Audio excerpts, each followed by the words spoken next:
अब यूनिफॉर्म जो civil code है, 3 तरह के कानून जो है वो भारत में काम कर रहे थे जब ब्रिटिश गवर्नमेंट भारत में आई, और उन्होंने कानून लॉ सबके लिए एक जैसे बनाया। क्रिमिनल लॉ हर सोसाइटी और हर रिलीजियस के लिए एक जैसे था। दूसरा जो है जो नागरिकता कानून था वो भी हर कम्युनिटी और हर धर्म के लिए एक जैसा था, लेकिन पर्सनल लॉ अपने अपने थे। 1947 से पहले भारत के अंदर जो हिंदू विचारधारा के लॉ थे, 2 तरह के काम कर रहे थे, एक मिताक्षरा और दूसरा दयाभार, यानी कुल मिलाकर औरतों को कोई भी अधिकार भारत की सभ्यता और संस्कृति में नहीं है।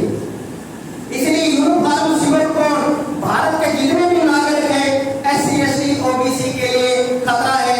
हमको यूनिफॉर्म सिविल कोड नहीं चाहिए, हमको समाज में जेंडर जस्टिस और सोशल जस्टिस है।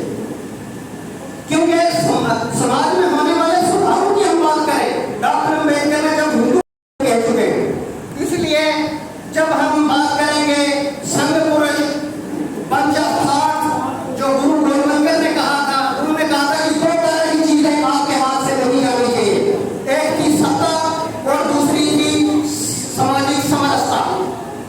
और उन्होंने कहा कि अगर आपके हाथ से सत्ता चली भी जाए लेकिन सांस्कृतिक वर्चस्व जो है वो नहीं जाना चाहिए, क्योंकि सांस्कृतिक वर्चस्व